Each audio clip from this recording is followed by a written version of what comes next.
అదే RTV app వార్తల్ని క్షణాల్లో చదివే అవకాశం ఉంటుంది. ఒక న్యూస్ పేపర్, ఒక టెలివిజన్ ఛానల్ మీ చేతుల్లో ఎప్పుడూ ఉంటాయి.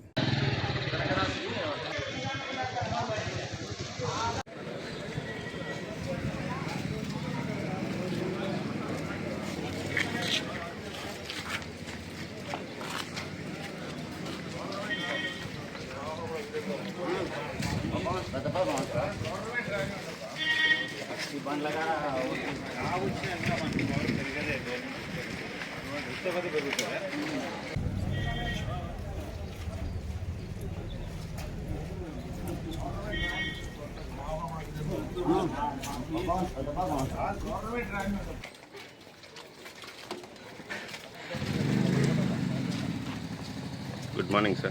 Good morning, Kamra.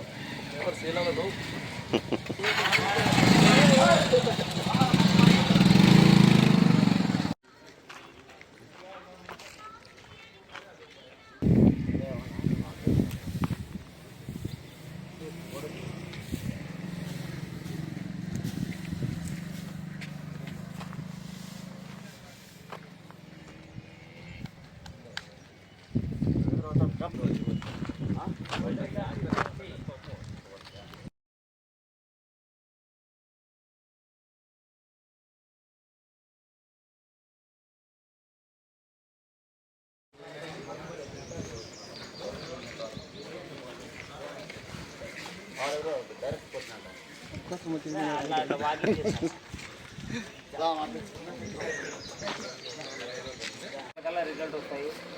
ఈ ఎన్నికల్లో ఒకరు గెలిచడం ఒకరు ఓడిపోవడం ఖాయం కదా. ఇద్దరు గెలుస్తారా, ఇద్దరు ఓడిపోతారా? ఎవరో గెలుస్తారు, ఎవరో ఒకరు ఓడిపోతారు. కాబట్టి ప్రజాస్వామ్యంలో గెలిపోవడములు సహజము.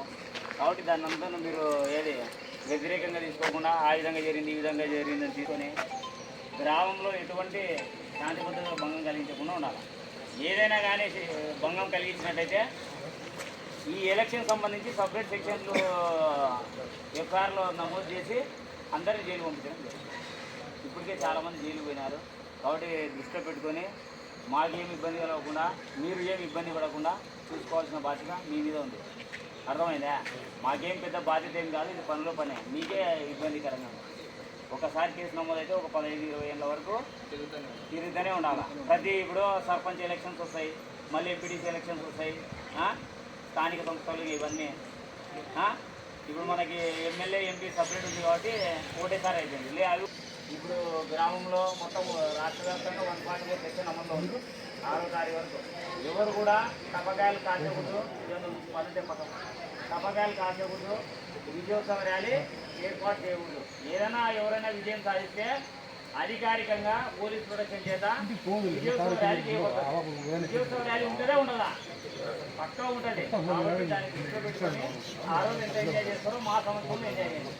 అర్థమైందా? మీరు వ్యక్తిగతంగా మేము కేసులు రిజిస్టర్ చేయబడతాయి, మీ యొక్క పిల్లల భవిష్యత్తు నాశనం చేయబడతాయి.